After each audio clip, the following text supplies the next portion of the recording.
Gracias, Señor, porque son nuevas tus misericordias en esta mañana. Y por tu gracia estamos congregados en tu santo nombre para escuchar lo que tú tienes para instruirnos. Oh Señor, nuestro clamor es que comiences a operar, trayendo convicción en cada una de nuestras vidas y empezando por mi propia vida, de que tu palabra es voz de mando, que no es simplemente un pensamiento, una buena idea o una opinión, sino que es voz de mando y es perfecta, es suficiente, no tiene equivocación, no tiene mancha y trae certeza a nuestros pasos. Señor, nuestra súplica es que todo hermano, hermana y aquel que nos pueda acompañar a la distancia pueda tomar tu palabra como sagrada, como solemne, y todos podamos traer gloria a tu santo nombre a través de vidas transformadas por tu poder.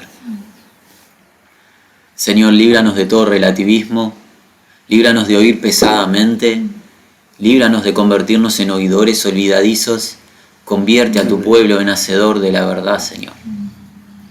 Gracias porque tú lo haces, gracias porque tú produces el querer y el hacer, gracias por llamarnos con llamamiento santo, gracias por habernos trasladado de las tinieblas al reino de tu luz admirable. Gracias por Jesucristo. En su nombre pedimos. Amén. Bien. Desde hace unas semanas, por la misericordia de Dios, hemos comenzado a cubrir juntos una serie que está relacionada con el mundo, su sistema, la rebelión organizada al Dios creador, ni más ni menos, liderada por el adversario Satanás, aquel querubín protector creado en perfección, que se ensoberbeció y quiso ser como Dios y tener un trono semejante al de Dios, quiso gobernar, quiso un ministerio superior al que había recibido, que era el ministerio más alto, proteger el trono de Dios. No le alcanzó con eso, quiso más, avaricia, ambición, más de lo que recibió, y que pasó, se corrompió absolutamente. Y desde su corrupción ingresa en la tierra, ¿para qué? Para contaminar la mente del ser humano, comenzando desde nuestros padres, Adán y Eva, y toda criatura nacida en esta tierra, a excepción de Jesucristo, Dios encarnado, el resto de los seres vivientes, ¿qué pasó? Contaminados de pecado por la influencia de este enemigo, este engañador, este mentiroso que es el líder de este sistema rebelde a Dios. Él, junto con su séquito de ángeles caídos, influencian al mundo, influencian todo ámbito, política, cultura, deporte, todo ámbito está impregnado de la malicia y de la mentira, porque el mundo entero yace bajo el maligno. ¿Y este maligno qué es? Es mentiroso. Es el padre de toda mentira. Vino para matar, para robar y destruir, pero es suspicaz, es inteligente. No presenta jamás la mentira, la destrucción y la muerte como tal cosa, lo presenta como beneficio. Ha establecido un sistema, una manera de vivir que aparentemente trae gozo o placer al hombre, realización, pero lo único que tiene como resultado es la separación total del Dios vivo, del Dios creador, del buen Dios y sabio, y trae muerte perdurable bajo tortura eterna en un lago de fuego. Eso jamás lo cuenta Satanás. Y el ser humano tiene cegado el entendimiento y cree la mentira a diario. Mentira en todo ámbito y también en el ámbito religioso. Porque el mundo tiene un apartado religioso, una religión totalmente abominable. Todas las religiones lo son. El ser humano piensa que la religión es algo bueno, que es un buen pensamiento, no tiene nada de bueno delante de Dios. La única religión existente tiene nombre propio, se llama Jesucristo. No existe otra religión, no existe otro nombre dado a los hombres en quien haya salvación. Todo lo que esté fuera de Jesucristo es un acto abominable a Dios. Todo acto religioso para supuestamente obtener vida eterna sin Jesucristo es un acto, ¿saben de qué? De soberbia flagrante. ¿Por qué? Porque el ser humano dice, Dios, vos enviaste a Jesucristo para salvarnos, no lo precisamos. Nosotros vamos a disponer otra manera de salvarnos nosotros mismos. Vamos a ser buenos. Vamos a hacer buenas obras y nos vamos a salvar. Eso es soberbia. Por eso la salvación es para los pobres en espíritu. Los que se ponen de acuerdo con Dios y dicen, yo no puedo salvarme a mí mismo. Yo no puedo. Sálvame tú, porque yo no puedo. No hay manera que yo expíe mi pecado. No hay manera que yo sea reconciliado contigo a través del derramar de mi propia sangre, la cual es impura. No hay manera que yo pueda ser predestinado en mí mismo. No hay manera que yo pueda ser santificado. No hay manera que yo pueda ser justificado. No hay manera que yo pueda ser glorificado. No hay nada que yo pueda hacer en mí mismo. Por ende queda anulada toda religión fuera de Jesucristo. Entonces nosotros estuvimos cubriendo por la misericordia de Dios los distintos aspectos del sistema mundo, pero lo que no hemos cubierto en esta introducción no es cómo conducirnos en el mundo a aquellos que profesamos ser hijos de Dios. Y para ello es que ingresamos al capítulo 17 de Juan. Capítulo 17 de Juan que está enmarcado en una escena tremenda.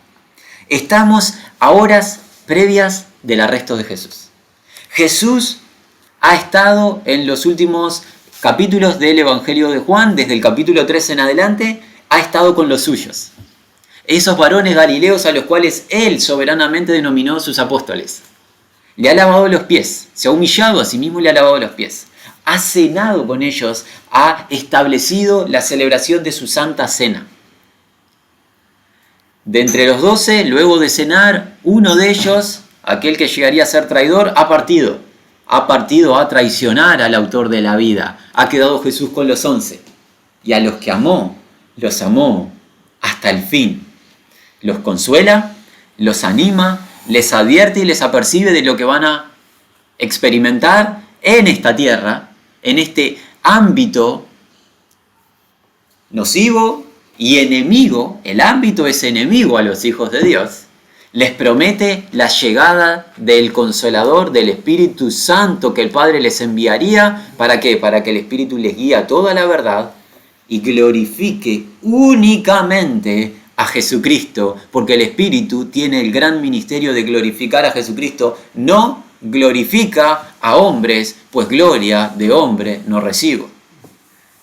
El Espíritu Santo viene a glorificar a Jesucristo. ¿Quieres saber dónde está el Espíritu Santo moviéndose? Donde Jesucristo está enaltecido y exaltado.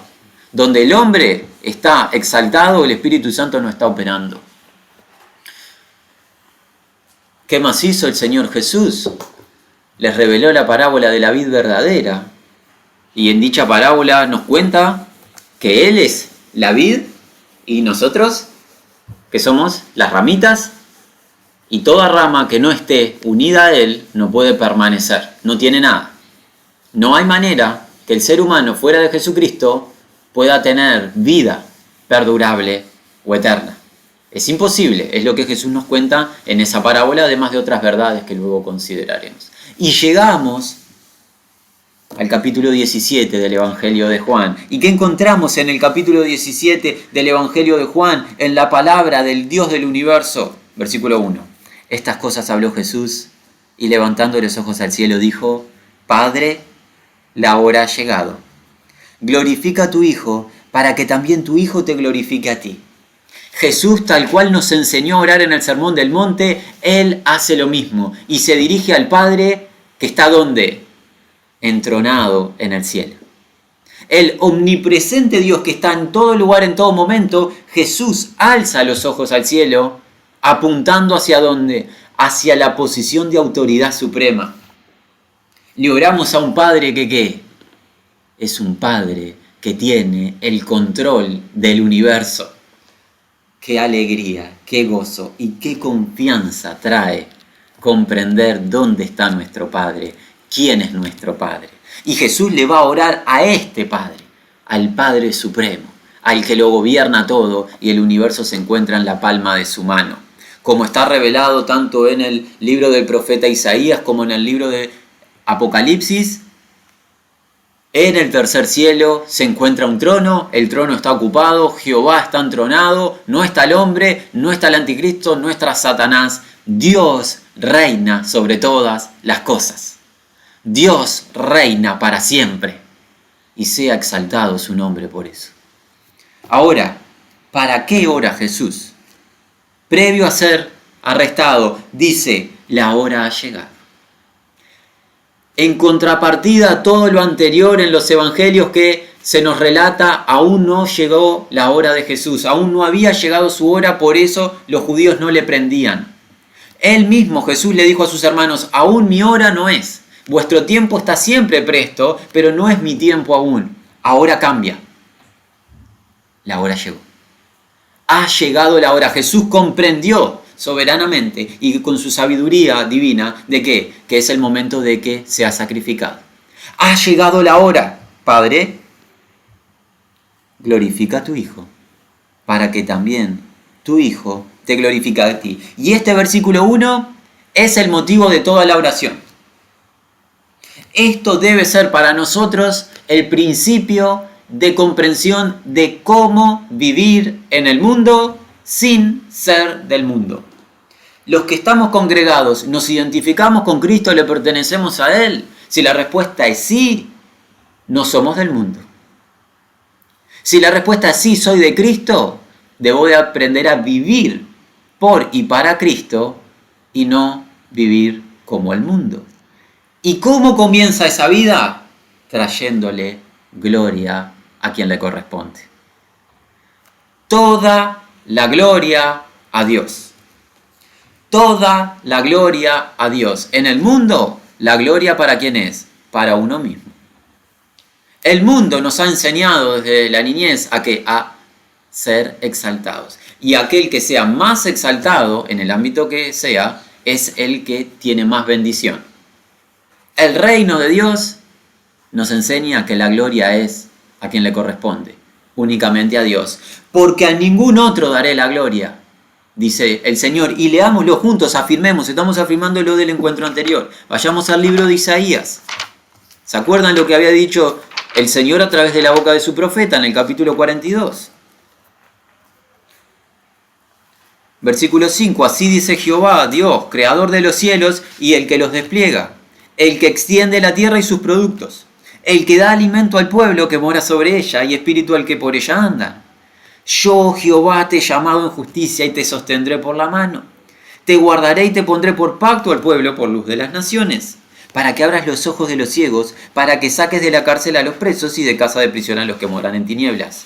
Yo, Jehová, este es mi nombre, y a otro no daré mi gloria, ni mi alabanza a escultura.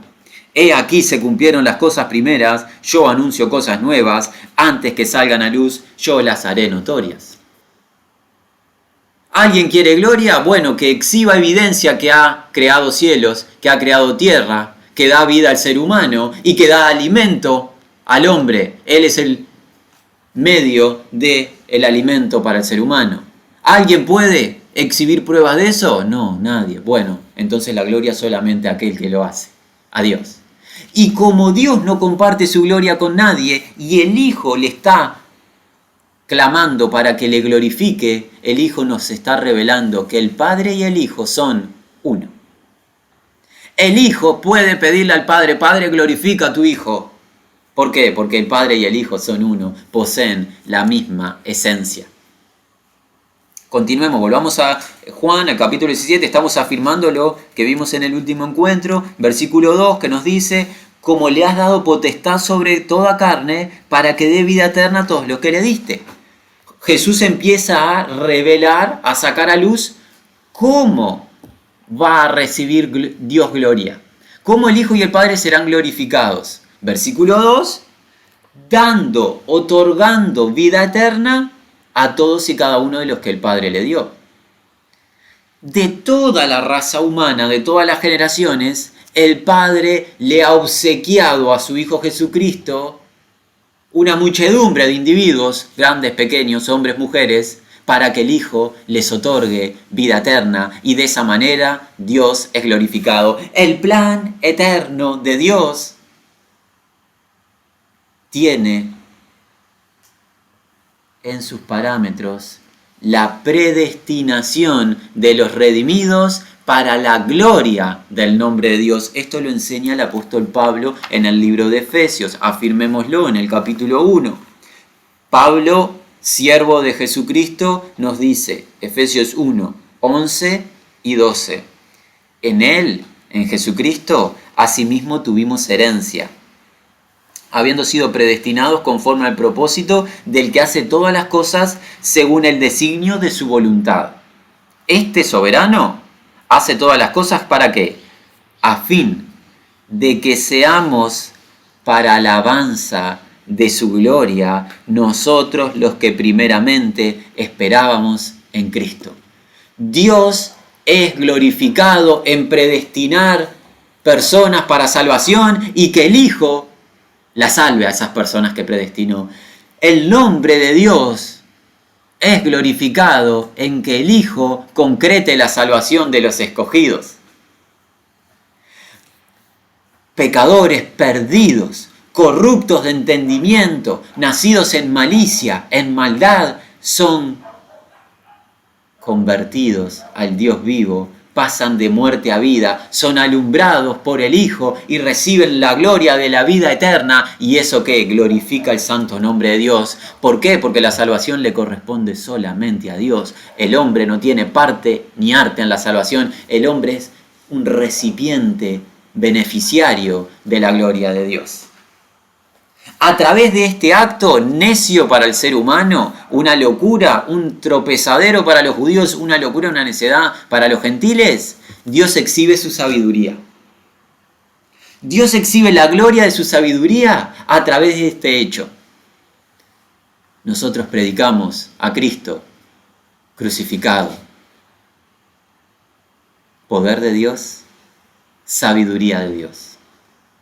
Y esta sabiduría Dios la utiliza para instruir y enseñarle a los ángeles. En el capítulo 3 del mismo libro de Efesios, Pablo nos revela, a mí, en el versículo 8, a mí, que soy menos que el más pequeño de todos los santos, me fue dada esta gracia, ¿cuál? De anunciar entre los gentiles el evangelio de las inescrutables riquezas de Cristo y de aclarar o sacar a luz a todos cual sea la dispensación del misterio escondido de los siglos en Dios, que creó todas las cosas, para que la multiforme sabiduría de Dios sea ahora dada a conocer por medio de la iglesia, ¿a quiénes? A los principados y potestades en los lugares celestiales, conforme al propósito eterno que hizo en Cristo Jesús nuestro Señor, en quien tenemos seguridad y acceso con confianza por medio de la fe en Él. Dios se propuso antes de crear los cielos y de la tierra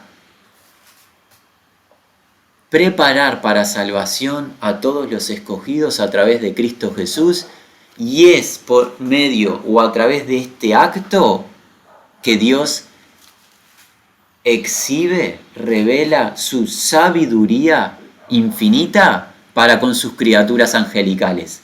Los ángeles están tomando nota en este momento de la sabiduría de Dios expresada en cada criatura que ha sido redimida. ¿Cómo puede ser que este individuo inmerso y nacido en total pecado y corrupción sea justo delante de Dios a través de Cristo Jesús? Las riquezas de la gracia y sabiduría de Dios son enseñadas por Dios a través de Cristo Jesús en su iglesia. Los ángeles están siendo instruidos, están en una clase, están siendo enseñados, no directamente por nosotros, no les podríamos enseñar, son mucho más inteligentes que nosotros, sino que son enseñados por Dios en Cristo Jesús a través de nuestra salvación. Por ende, todo esto ¿para qué, hermanos? Para reafirmar que Dios es glorificado en la salvación de todos y cada uno de los que le entregó el Padre al Hijo, para que le dé vida eterna a todos lo que le diste.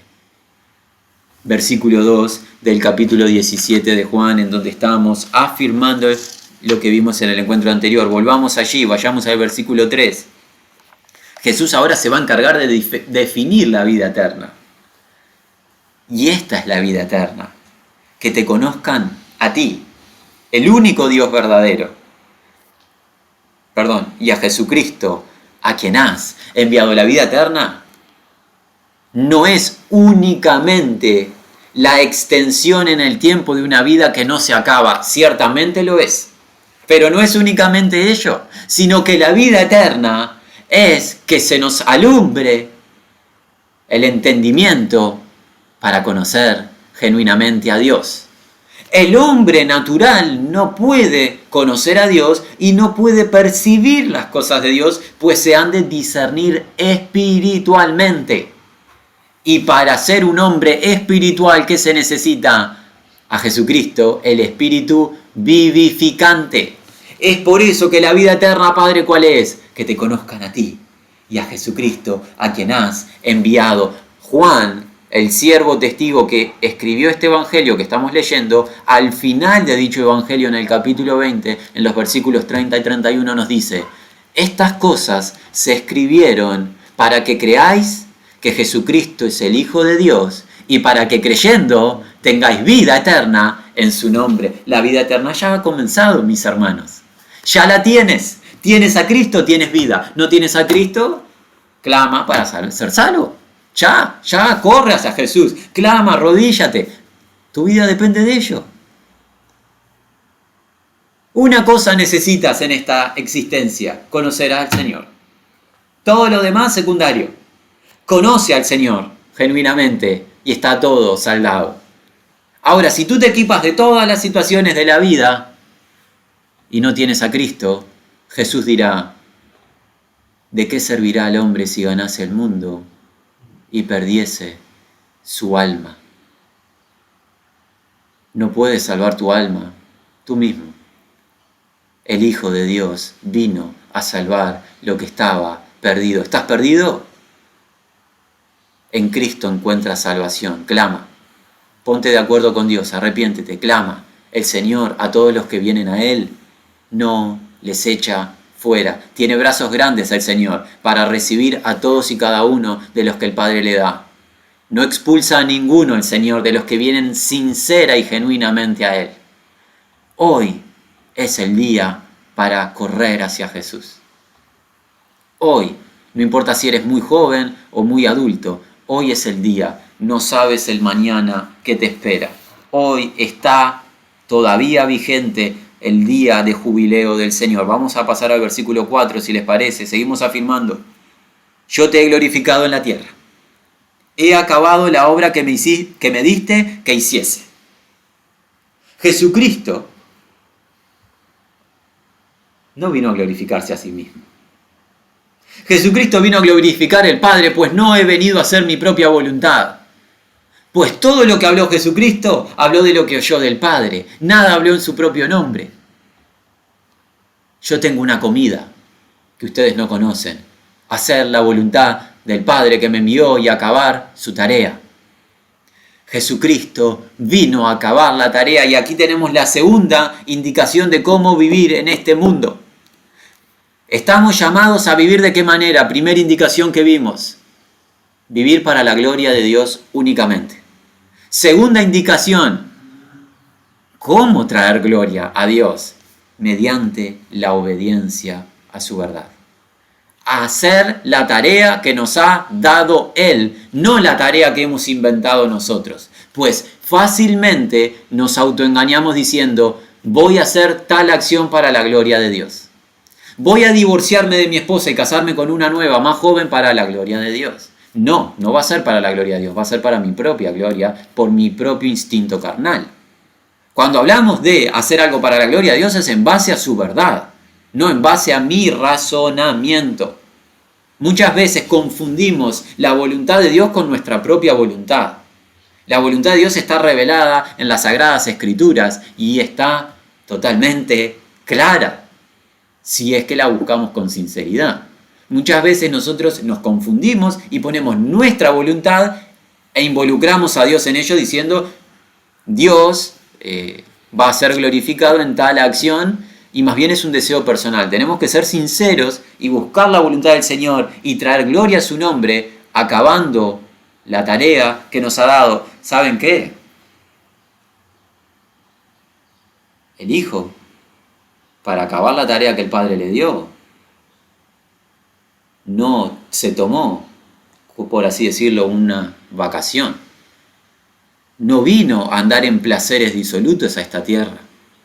Hacer la voluntad del Padre al Hijo que le trajo como consecuencia el sacrificio de su propia vida, la humillación total, como está revelado en las páginas de las Sagradas Escrituras, porque a Jehová le agradó sujetarlo a padecimiento, al Mesías, el Cristo.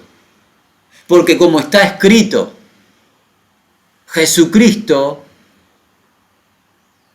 no se aferró al ser igual a Dios, sino que ¿qué?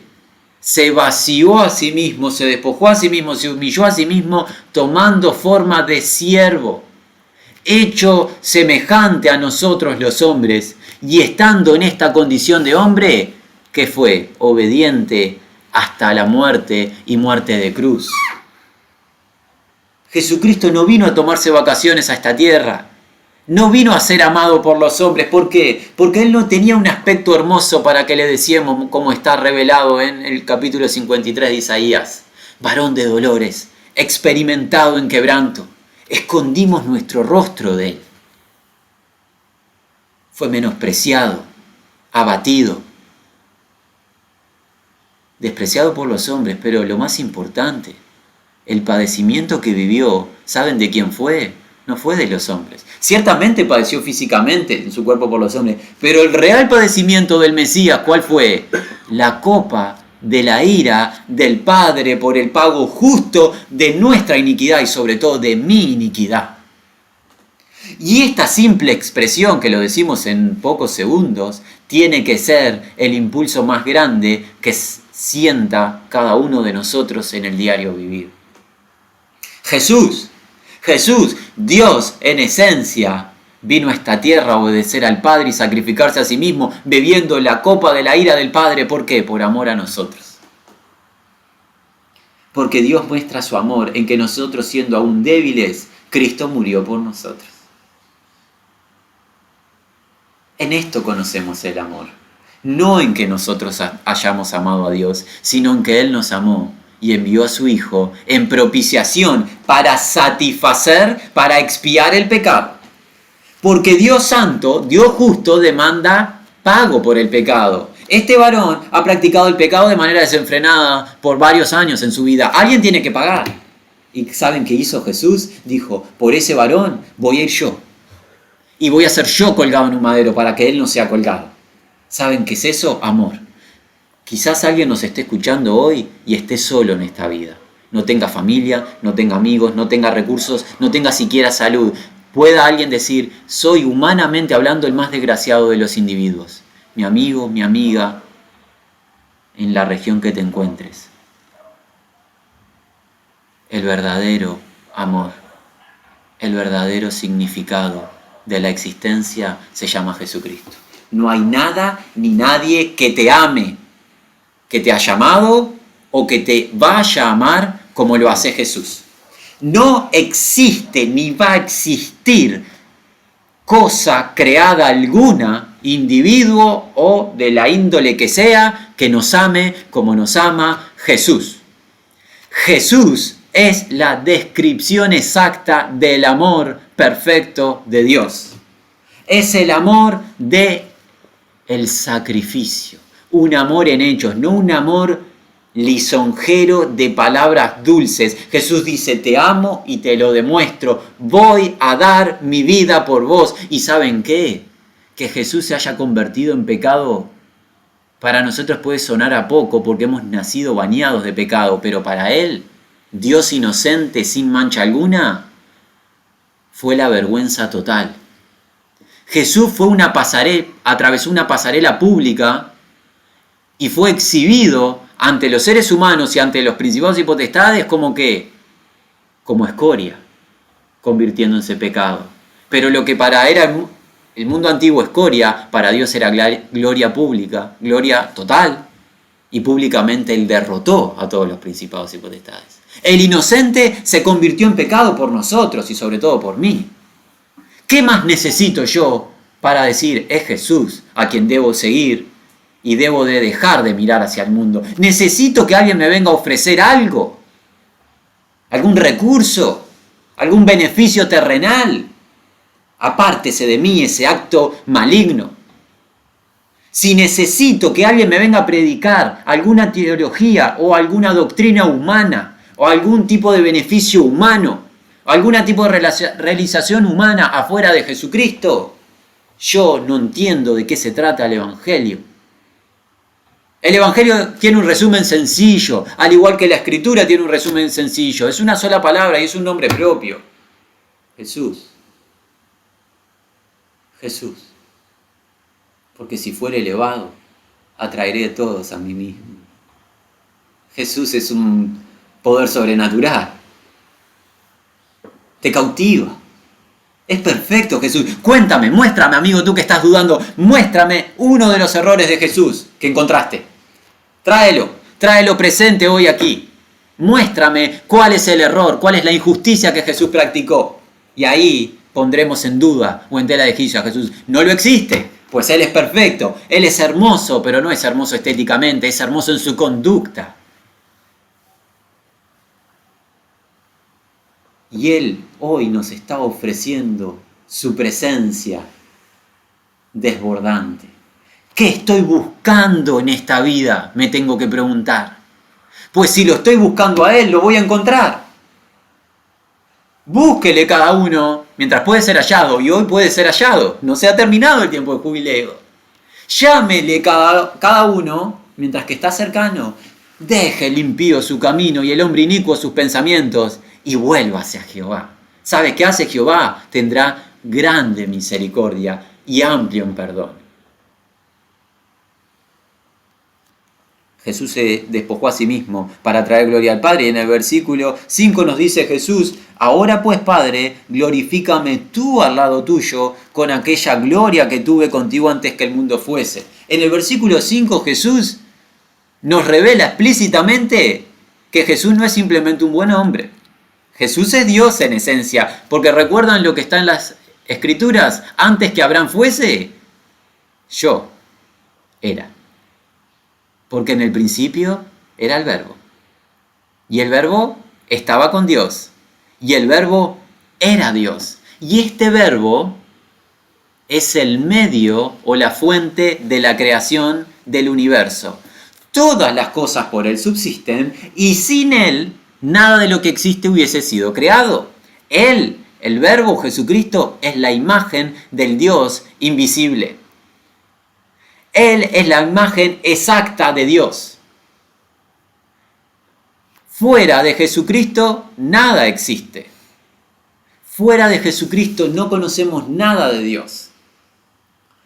Dios se revela a través de Jesucristo y existe desde la eternidad pasada hasta siempre. No ha comenzado la vida de Jesús hace 2 milenios. Lo que comenzó hace 2 milenios es la humanidad del Cristo. A la divinidad se le añadió humanidad por la divina concepción del Espíritu Santo en el vientre de una virgen. Y allí, desde ese punto y para siempre, ahora cohabitan o coexisten la divinidad del Cristo con la humanidad de Jesús. Pero la divinidad de Jesús ha existido desde siempre y para siempre. Por ende, Jesús en el versículo 5 le está pidiendo al Padre: glorifícame con la gloria que tuve antes que el mundo fuese. Antes que existiesen todas las cosas, el Verbo ya existía. Y el Verbo no fue creado. Existe desde siempre y para siempre. ¿Qué clase de gloria recibe el Hijo del Padre? ¿Cómo cumple el Padre dicha petición del Hijo? Dios le ha dado un nombre que es sobre todo nombre, para que en el nombre de Jesús se doble toda rodilla de los que están en el cielo, en la tierra y debajo de la tierra, y toda lengua confiese que Jesucristo es el Señor. ¿Para qué? Para gloria de Dios el Padre. David, ¿qué profetizó? Dijo el Señor a mi Señor, siéntate a mi diestra hasta que ponga a todos tus enemigos por estrado de tus pies. ¿Cómo traer gloria al nombre de Dios? Obedeciéndole, humillándonos a nosotros mismos, para que a su debido tiempo Él nos exalte. Jesús nos marcó el camino, se vació a sí mismo y ahora el Padre le ha glorificado. Nosotros humillémonos a nosotros mismos para que a su debido tiempo Dios nos dé la gloria correspondiente. Gloria de hombres no busquemos. Gloria de hombres no busquemos. ¿Cómo traer gloria al nombre de Dios? En obediencia, humillándonos a nosotros mismos. Vamos a pasar al versículo 6. Jesús dice, le clama al Padre, he manifestado tu nombre a los hombres que del mundo me diste. Tuyos eran y me los diste y han guardado tu palabra. Jesús vino con la tarea de revelar, sacar a luz el nombre de Dios. Expresar, sacar a luz el nombre de Dios no es simplemente repetir el nombre de Dios, sino que es contarnos quién es Dios, sus atributos, qué ha hecho, qué hace y qué hará. Es la manifestación de la plenitud de la deidad. Pues nadie conoce ni nadie ha visto jamás a Dios. El unigénito Hijo de Dios que está en el seno del Padre, Él le ha dado a conocer. Y este unigénito Hijo de Dios vino a revelar al Padre ¿a quiénes? A los hombres que del mundo me diste. ¿Quiénes son estos hombres? Son los varones por los cuales Él está intercediendo en este mismo instante, que están a su alrededor, estos varones galileos a los cuales Él denominó sus apóstoles, a los que Él les reveló los misterios del reino, como lo enseña el Evangelio de Mateo en el capítulo 13. Vayamos allí, por favor. Jesús le dijo a sus discípulos en el capítulo 13 de Mateo, versículo 10, entonces, acercándose los discípulos le dijeron, ¿por qué les hablas por parábolas? Él respondiendo, les dijo, porque a vosotros os es dado saber los misterios del reino de los cielos, mas a ellos no les es dado. El apóstol Pedro en el libro de los Hechos nos cuenta en ese encuentro que tuvo en la casa de Cornelio con los gentiles. Capítulo 10 del libro de Hechos, podemos leer a partir del versículo 34. Entonces Pedro, abriendo la boca, dijo, en verdad comprendo que Dios no hace acepción de personas, sino que en toda nación se agrada del que le teme y hace justicia. Dios envió a los hijos de Israel anunciando el Evangelio de la paz por medio de Jesucristo. Este es Señor de todos. Vosotros sabéis lo que se divulgó por toda Judea, comenzando desde Galilea, después del bautismo que predicó Juan. Cómo Dios ungió con el Espíritu Santo y con poder a Jesús de Nazaret, y cómo éste anduvo haciendo bienes y sanando a todos los oprimidos por el diablo, porque Dios estaba con él. Y nosotros, los apóstoles, somos testigos de todas estas cosas que Jesús hizo en la tierra de Judea y en Jerusalén, a quien mataron colgándole en un madero. A Jesús, levantó Dios al tercer día e hizo que se manifestase o se revelase su presencia, no a todo el pueblo, sino a los testigos que Dios había ordenado de antemano, a nosotros los apóstoles, que comimos y bebimos con Él después que resucitó de los muertos. Y el apóstol Juan nos añade en su carta, en la primera de Juan, en los primeros 4 versículos, lo que era desde el principio, lo que hemos oído, lo que hemos visto con nuestros ojos, lo que hemos contemplado y palparon nuestras manos tocante al verbo de vida. Porque la vida fue manifestada, fue revelada y la hemos visto y testificamos y os anunciamos la vida eterna, la cual estaba con el Padre y se nos manifestó o se reveló. Lo que hemos visto y oído, eso os anunciamos para que también vosotros tengáis comunión con nosotros y nuestra comunión, la de los apóstoles, verdaderamente o realmente es con el Padre y con su Hijo Jesucristo. ¿Quiénes vieron y oyeron? ¿Quiénes palparon y comieron junto a Jesús? Únicamente estos varones a los cuales él denominó apóstoles, que estuvieron 3 años con Jesús en su ministerio y que le vieron luego que resucitó de entre los muertos.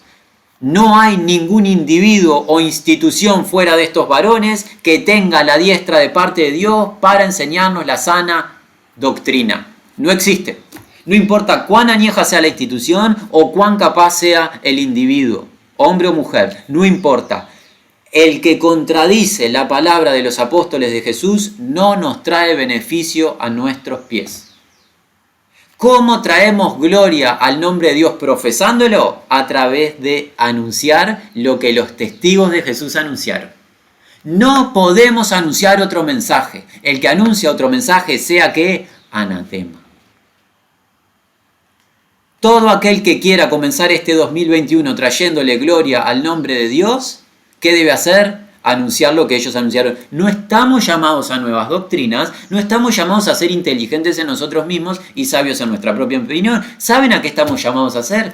Simplemente repetidores de la verdad. Es tan sencillo como eso. Somos mensajeros repetidores. Escuchamos de ellos y lo proclamamos. En este caso no lo escuchamos de su propia voz, sino que lo leemos. Nosotros tenemos el privilegio de leerlo porque quedó estampado en las Sagradas Escrituras. Hace 2000 años oían las personas que estaban en la primitiva iglesia, oían de primera mano el mensaje de los apóstoles y otros lo recibían por carta. Nosotros lo recibimos por carta, en cierta medida, estampado en las Escrituras. Y junto a los apóstoles, ¿quiénes más tenemos? A los profetas hebreos, como Pedro nos enseña en su segunda carta. Aquí se completa el cuadro de anuncio. No hay otro cuadro para anunciar, no hay permiso para hacer otra cosa que esto. Segunda de Pedro, capítulo 1, versículo 16, Pedro nos dice: porque no os hemos dado a conocer el poder y la venida de nuestro Señor Jesucristo siguiendo fábulas artificiosas, sino como habiendo visto con nuestros propios ojos su majestad. Pues cuando él recibió de Dios Padre honra y gloria, le fue enviada desde la magnífica gloria una voz que decía: este es mi Hijo amado en el cual tengo complacencia. Y nosotros oímos esta voz enviada del cielo cuando estábamos con él en el monte santo. Tenemos también la palabra profética más segura, garantizada, avalada por Dios, a la cual hacéis bien en estar atentos como una antorcha que alumbra en lugar oscuro, hasta que el día esclarezca y el lucero de la mañana salga en vuestros corazones. Entendiendo primero esto, que ninguna profecía de la Escritura es de interpretación privada, porque nunca, la profecía fue traída por voluntad humana, sino que los santos hombres de Dios hablaron siendo inspirados por el Espíritu Santo. Los profetas hebreos que hablaron hacia adelante en el tiempo, anticipando la llegada de Jesús, junto con los testigos vivenciales de Jesús, completan el cuadro del testimonio de Dios y no necesitamos más nada. Si alguien viene en medio nuestro con otra doctrina que no sea esta, no le recibimos ni le decimos bienvenido. Orden apostólica de Juan. ¿Por qué? Porque el que le dice bienvenido a alguien que trae otra doctrina se hace partícipe de sus malas obras. ¿Quieres certeza para tus pasos? Tienes a este grupo de testigos. Pescadores, ex recaudadores de impuestos, el celote que era un sectario que quería sacar a fuerza al Imperio Romano. Humanamente hablando, lo peor de lo peor. ¿Por qué lo peor de lo peor? Para que la excelencia de la gloria sea para Dios y no se la lleve el hombre. Dios se encargó de elegir lo más vil y despreciable para que toda la gloria sea dada a Dios. Por ende, mi amigo y mi amiga, deja de apoyarte en las eminencias. No hay anuncio de apoya tu confianza en el ser humano, porque el ser humano, cualquiera sea, es débil y tropieza. Apóyate en Jesucristo, apóyate en Jesucristo, apóyate en Jesucristo, quien no vacila, no tropieza, no cae, no tiene error. Si te apoyas en hombre alguno, vas a verte en serio estrechez, porque el día que ese hombre tropiece, quien quiera sea, se te va a caer la estantería de la fe, se te va a anular la fe y ¿sabes qué vas a hacer? Te vas a perder, porque tu fe no estaba en Cristo, estaba en una carne contaminada. La única fe es en Cristo Jesús. Para que tú creas en Cristo Jesús, tienes que escuchar o leer de quienes vieron a Jesús y quienes hablan de Jesús, ellos. los apóstoles, a los que el Señor determinó como sus testigos. Volvemos al Evangelio de Juan, estamos en el capítulo 17. Jesús nos está diciendo: he manifestado, he sacado a luz, he exhibido tu nombre, quién eres, qué has hecho, qué haces, qué harás, a los hombres que del mundo me diste. Tuyos eran y me los diste y han guardado tu palabra. Hemos agregado la tercera manera de traer gloria al nombre de Dios. Ya hemos visto tres. Traer gloria al nombre de Dios. Lo primero que tenemos que hacer, ¿para qué vivimos en esta tierra? Para traer gloria al nombre de Dios. Eso es lo primero. ¿Cómo lo traemos? Obedeciéndole. ¿Cómo lo traemos? Acabando la tarea que nos dé para realizar. Eso que conlleva humillación a nosotros mismos, de la misma manera que Cristo se humilló a sí mismo. ¿Cómo traemos gloria al nombre del Señor? Profesando dicho nombre a través de las palabras de los profetas y de los apóstoles de Jesús. No hay otro mensaje para anunciar. No importa cuán sabio suene, cuán tanta ciencia humana, elocuencia tenga, no importa. Solamente profesamos el nombre de Dios a través del testimonio de las Sagradas Escrituras. Ahora, queremos hacer hincapié en algo que Jesús está describiendo de estos que recibieron el nombre del Señor y a los cuales se le manifestó. Tuyos eran y me los diste. Jesús está revelándonos que todos y cada uno de los redimidos, empezando por los Galileos, sus apóstoles, siguiendo por los que estamos congregados, si somos realmente redimidos, pasamos de ser esclavos del pecado, del diablo, del mundo, a ser siervos del Señor. Porque expresado fue el día que se inició la iglesia en Pentecostés, que se declaró de parte del apóstol Pedro. Vayamos allí a refrescar en el capítulo 2 del libro de los Hechos.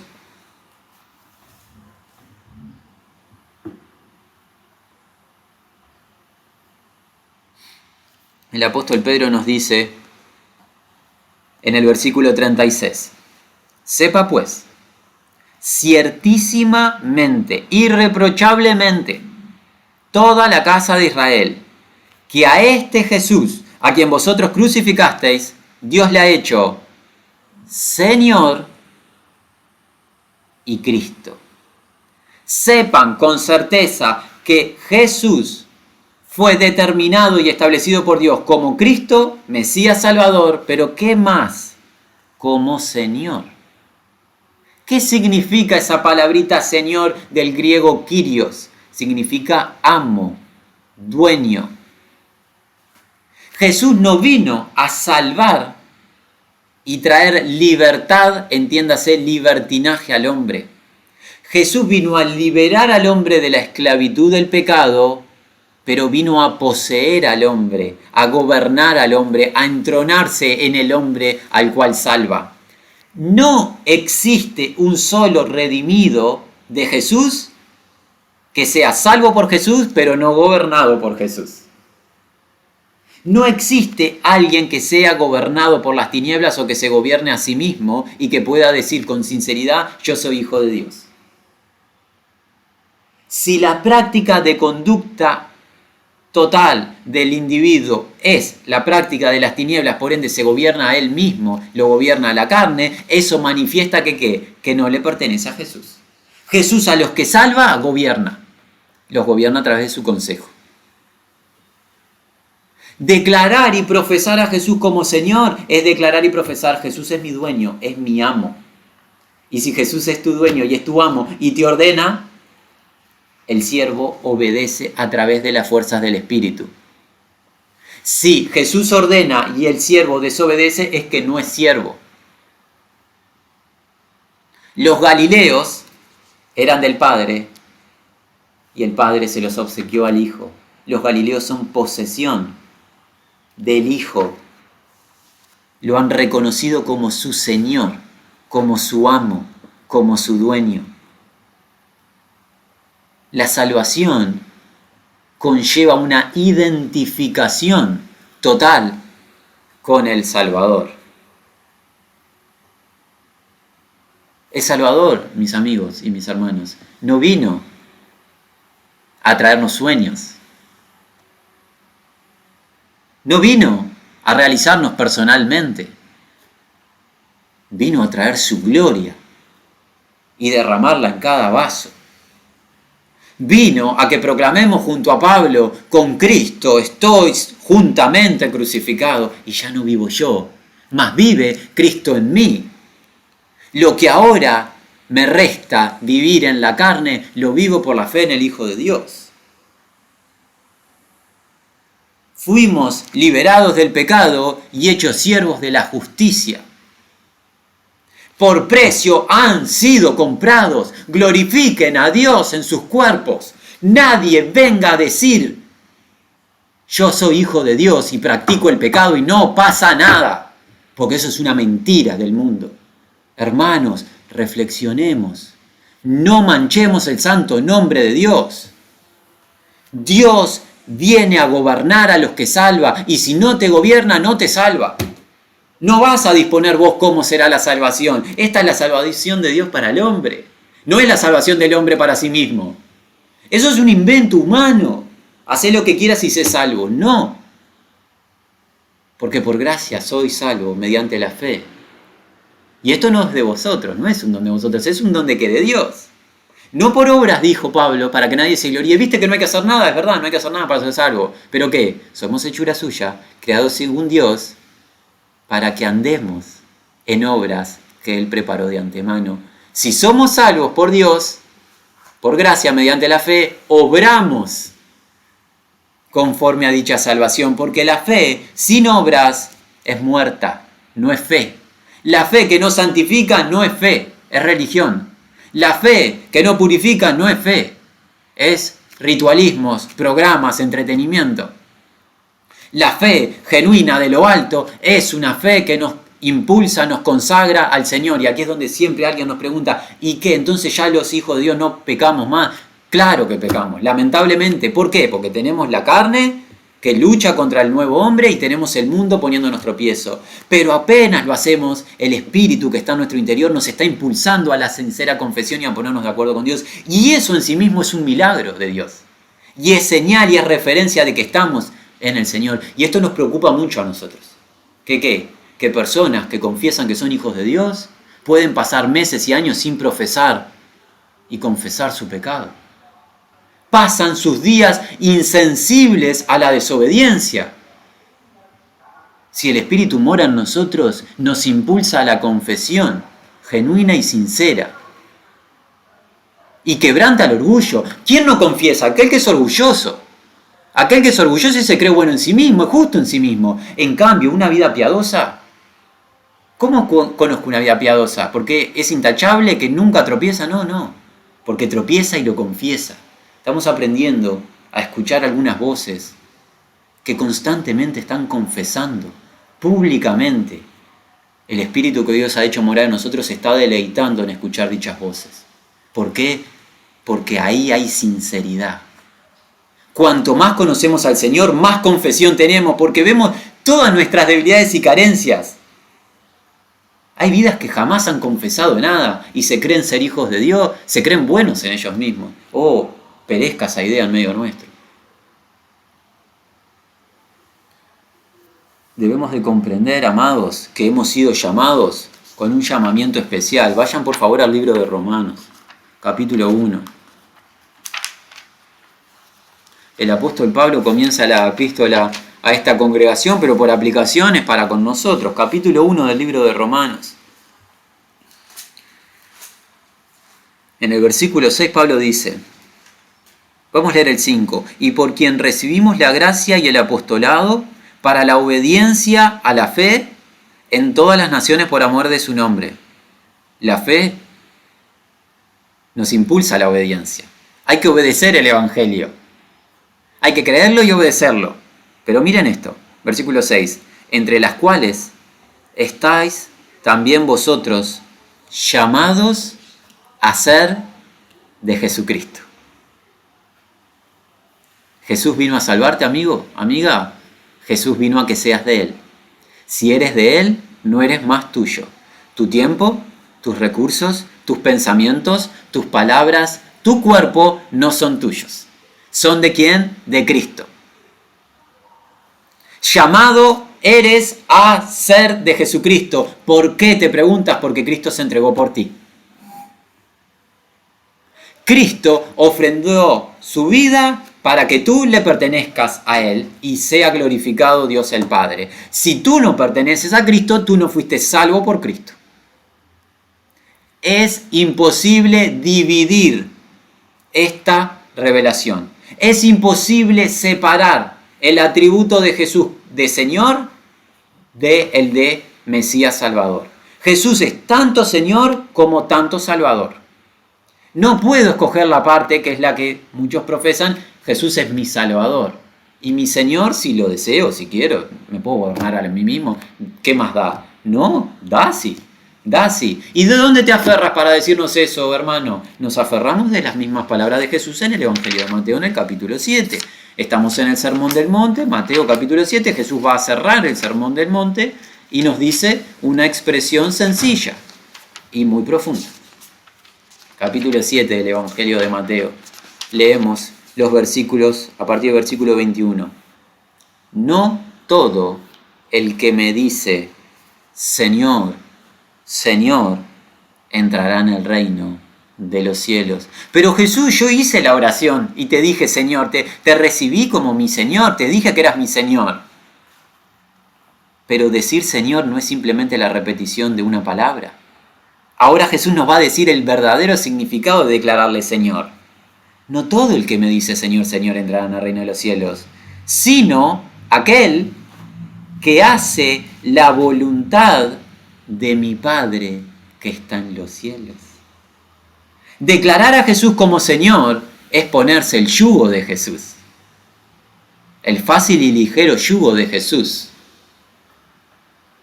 Declarar a Jesús como Señor de labios, pero no obedecerle, es manchar su nombre. Es manchar su nombre. Miren cómo continúa el relato de Jesús. Jesús está hablando. Esto es Jesús en el Sermón de la Montaña. Muchos, no pocos, muchos me dirán en aquel día, Señor, Señor, Kyrios, Kyrios, ¿no profetizamos en tu nombre? Y en tu nombre echamos fuera demonios, y en tu nombre hicimos muchos milagros. Entonces les declararé, nunca os conocí, apartaos de mí, hacedores de maldad. Nunca tuve comunión íntima con ustedes. Fuera de mí, hacedores de maldad, ¿saben cómo debe traducirse literalmente? Sin ley. Ustedes que vivieron sin ley, entiéndase que no obedecieron mi consejo, esa es la palabra literal. Los que no se sujetan a la ley de Cristo. Ustedes que vivieron de manera anárquica diciendo, estoy bajo la gracia, hago lo que quiero, esos son unos libertinos que tomaron la gracia como excusa para el pecado. Esos no son de Cristo y manchan el santo nombre del Señor. Nunca te conocí. Andate de mí, inicuo. Jesús te salva, amén. Jesús te gobierna, amén. La gloria de la vida eterna es que Jesús te gobierne, mis amigos. Aquí es donde muchos luchan. Bueno, Jesús me viene a gobernar, qué difícil mi vida porque Jesús me va a gobernar y si no me gusta su gobierno, todo lo que pide Jesús es justo, santa es su palabra y es perfecta. La vida que Jesús te viene a dar es su propia vida. Fíjate a ver qué vida llevó Jesús en la tierra. Sublime, gloriosa, lo mejor de lo mejor es la vida de Jesús. Eso es lo que estamos llamados a experimentar. Y eso se lleva adelante a través del querer y el hacer que produce el Espíritu Santo. Nuevamente, ¿tropezamos los hijos de Dios? Sí, porque el que dice que no tiene pecado se engaña a sí mismo y miente contra la verdad. Pero cuando lo hacemos, confesamos, corremos hacia Él, buscamos su restauración, nos ponemos de acuerdo con Él, nos arrepentimos, nos apartamos del mal. Aquel que practica el pecado y piensa que la sangre de Jesucristo lo está limpiando, es un engaño. La sangre de Jesucristo, ¿a quiénes limpia? A los que están en comunión con Dios. Dios es luz y no tiene ninguna tiniebla. Si decimos que tenemos comunión con Él y andamos en tinieblas, mentimos y no practicamos la verdad. Pero si andamos en luz y tenemos comunión con otros, la sangre de Jesucristo nos limpia de todo pecado. La sangre de Jesucristo está totalmente activa limpiando de pecado a los suyos, a los que gobiernan.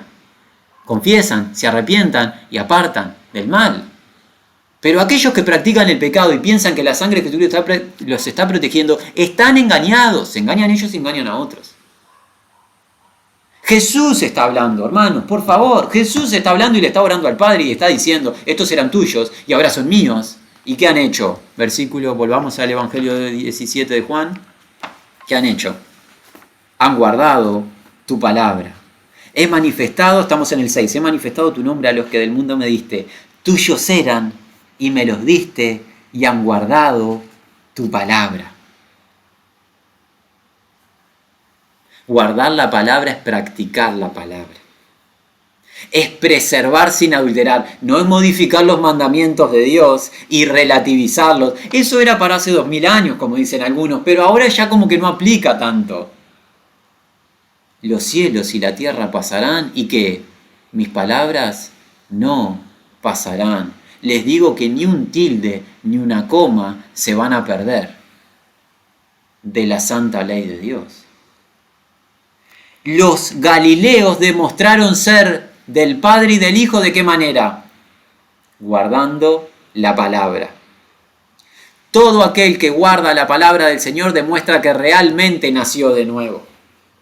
Todo aquel que ama la palabra del Señor realmente demuestra que nació de nuevo. Aquel que no tiene interés ninguno en la obediencia al Señor, lo único que demuestra es que está en su carne.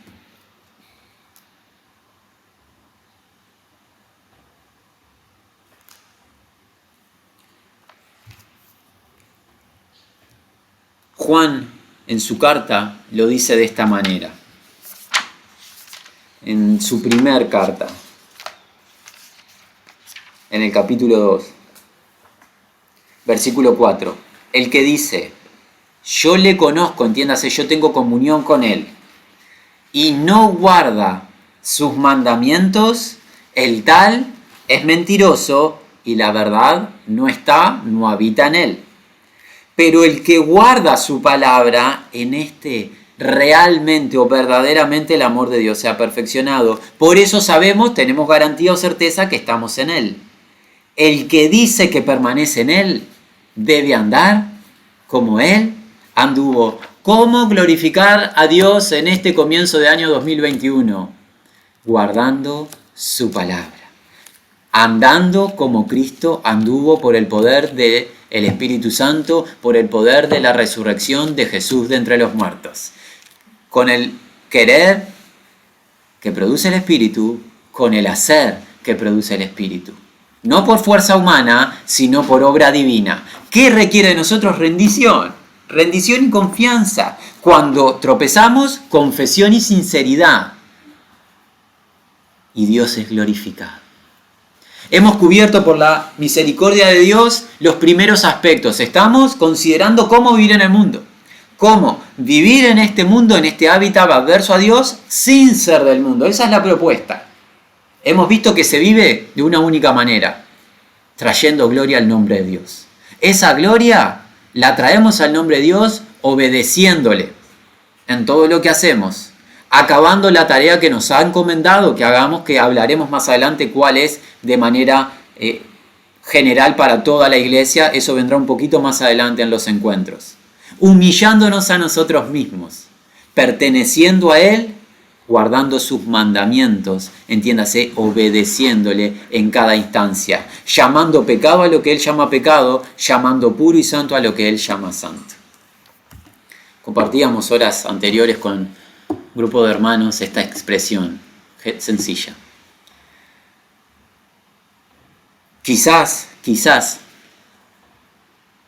pertenecemos al Señor, realmente hemos nacido de nuevo, realmente hemos sido sellados con el Espíritu, pero en algún punto del transitar algo sucedió que nos fuimos deslizando o extraviando de la sincera fidelidad del Señor. Y sin quizás estar muy conscientes, el jefe, el amo, el dueño, el rey, el capitán de nuestra vida, que estaba en el timón de nuestro barco, se empezó a ver opacado y hasta expulsado por un nuevo capitán. ¿Cuál? Nosotros mismos. Quizás haya sucedido, hermanos, que en algún punto de nuestro transitar en el Señor hayamos quitado al Señor del lugar que le corresponde, que es el lugar del gobierno de nuestra vida. Si eso ha sucedido, es el momento de que en sinceridad, individualmente, en la intimidad, cada uno, cada una pueda otorgarle lo que a Jesús le corresponde. La autoridad total. La autoridad total. A Él le corresponde el gobierno de nuestra vida a través del consejo y su palabra. No hay espacio para dos capitanes, no hay espacio para dos señores. O gobierna Cristo o gobierno yo a través de mi carne. ¿Qué decisión tomo? ¿Qué decisión tomo? La debo de tomar de manera individual. Nos podemos alentar unos a otros, pero esto es decisión personal. ¿Quién gobierna? Recuerda, el que merece el gobierno, que es Cristo, ofrendó su vida por vos. Te ama con un amor eterno, es un amor que ha sido expresado en hechos.